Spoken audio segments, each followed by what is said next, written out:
Motivation class പിശാചില്ല.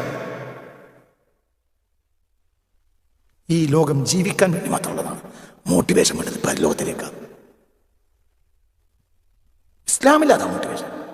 ഇസ്ലാം എന്നാൽ ആളുകളെ മുന്നിൽ നിന്ന് പുറകോട്ട് തള്ളലാണ്, ബാക്കിൽ നിന്ന് മുന്നോട്ട് തള്ളലല്ല. മുന്നോട്ട് പോകൽ മനുഷ്യന്റെ ജിബില്ലത്താണ്, സ്വാഭാവികമായി സിസ്റ്റത്തിലുള്ളതാണ്. ഭൗതികമായി മുന്നോട്ട് ഓടണം. രണ്ട് മലഞ്ചെരിവ് നിറയെ ധനം ലഭിച്ചാലും മൂന്നാമത്തതിനെ തേടി ഓടുക എന്നത് നാച്ചുറലായി മനുഷ്യന്റെ സിസ്റ്റത്തിലുള്ളതാണ്. അതിനെ തടയലാണ് എന്ത്? അതാണ് സ്പിരിച്വൽ മെസ്സേജ്. അവിടെയാണ് മോട്ടിവേഷൻ. ഇസ്ലാമിക മോട്ടിവേഷൻ മുന്നോട്ട് തള്ളലല്ല, പുറകോട്ടുള്ളതാണ്. പോടാ അങ്ങോട്ട്. ഇപ്പൊ മുസ്ലിയാക്കന്മാരിൽ നല്ല ശതമാനത്തിന് പണി മോട്ടിവേഷൻ ക്ലാസ്സാണ്. അവരൊക്കെ ചെയ്ത്താൻ സന്തതികൾ. ആ മൂല്യന്മാര് മുഴുവൻ ചെയ്ത്തന്മാര്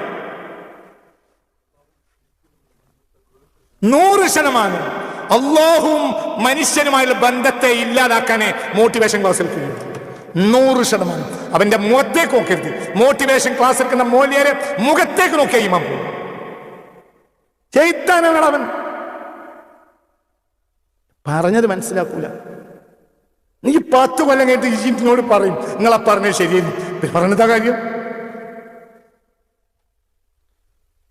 മോട്ടിവേഷൻ ക്ലാസ് പോലെ ഇന്ന് നടന്നുകൊണ്ടിരിക്കുന്ന മുസ്ലിയാക്കന്മാര് വരെ മുസ്ലിം സമുദായത്തിന് ഇതിനു വേണ്ടി ഓടുക. മൂല്യന്മാർ മോട്ടിവേഷൻ ക്ലാസ്. നിങ്ങളിൽ ഒരുപാട് സ്കില്ലുകളുണ്ട്, നിങ്ങൾ അങ്ങനെയാണ്, നിങ്ങൾ ഇങ്ങനെയാണ്, മറ്റതാണ്.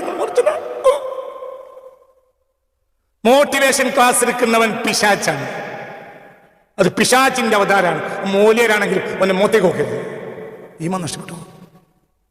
നിങ്ങൾ എന്ത് വിചാരിച്ചാലും അല്ല. നിങ്ങളെ വാപ്പാന്റെ എവിടെയാണോ എന്റെ റേഷൻ കാർഡ്?